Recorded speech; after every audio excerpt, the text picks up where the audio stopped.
Republican Voters Against Trump is launching a new billboard ad campaign looking to persuade moderate Republicans and Republican-leaning voters in 4 swing states. The billboards feature former Trump voters who now say they won't vote for him in the wake of his conviction last week in his New York City criminal trial. Let's bring in the executive director of Republican Voters Against Trump, Sarah Longwell. She's also a publisher at The Bulwark and host of the Focus Group podcast. Sarah, thank you so much for joining us to tell us more about this campaign and what you're hearing from Republican voters. Well, look, the question after the conviction, the political question, is will voters care?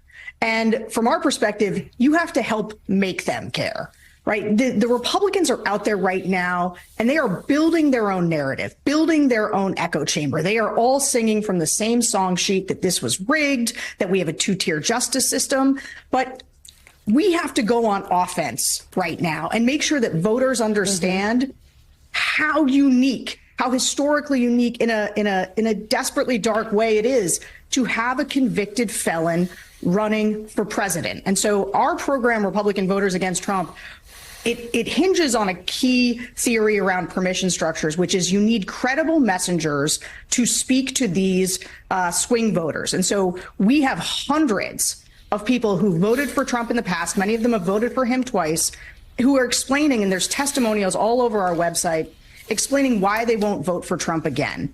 But after the conviction, we wanted to make sure that it stuck with people. I mean, we have watched Donald Trump, extraordinary things have happened, like his own vice president not endorsing him. And yet it kind of just rolls off voters' minds. You know, Trump's been around for a long time. We have 2 functional incumbents, and that creates a dynamic where voters just aren't as tuned in ways that they might have. And so you have to go on offense. You have to have strong affirmative messaging to make sure that things stick in the mind of voters. You can't just count on the idea that voters are going to hear conviction and walk away. You have to help them understand why this is so extraordinary, why what he did was wrong, and why he's too dangerous to be in the White House again. So, Sarah, to that point about the difficulty in making things stick to Trump, we also live in a world where it seems like everyone's attention span is a few fleeting moments, and then we all just sort of move on to the next thing. So it's not just there's a conviction. It's a conviction that happened at the end of May. Here we are in the first few days of June. We're still 5 months to the election. So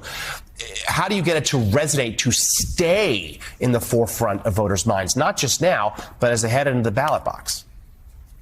Well, look, this is one of the ways that Democrats, I think, have to figure out how they're going to do their messaging strategy. I think that oftentimes they get really fractured around messaging and have a difficult time going on offense as opposed to playing defense. And so part of this is to make sure that acknowledging Donald Trump's conviction is a regular feature in the way that Democrats are talking about him. And not just Joe Biden. You know, Joe Biden, as a messenger, has a particular role, I think, to explain to the country what he's going to do over the next 4 years. But Democrats need an army of surrogates who are out there making an affirmative case, going on offense, going on attack against Donald Trump, making sure the country understands that he's a convicted felon and that he's been convicted of sexual assault, and that he's been convicted for, the things that he did with the Trump org, and reminding people of the salience of January 6th. You know, it is really this is going to be a choice about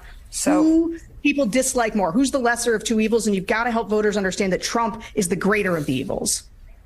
Yeah, and just to get that list complete: liable of sexual abuse, defamation, and massive fraud, and then a convicted felon who is openly hell-bent on revenge. That's what we're dealing with. That's what voters have to consider. Executive Director of Republican Voters Against Trump, Sarah Longwell, thank you very much for being on this morning.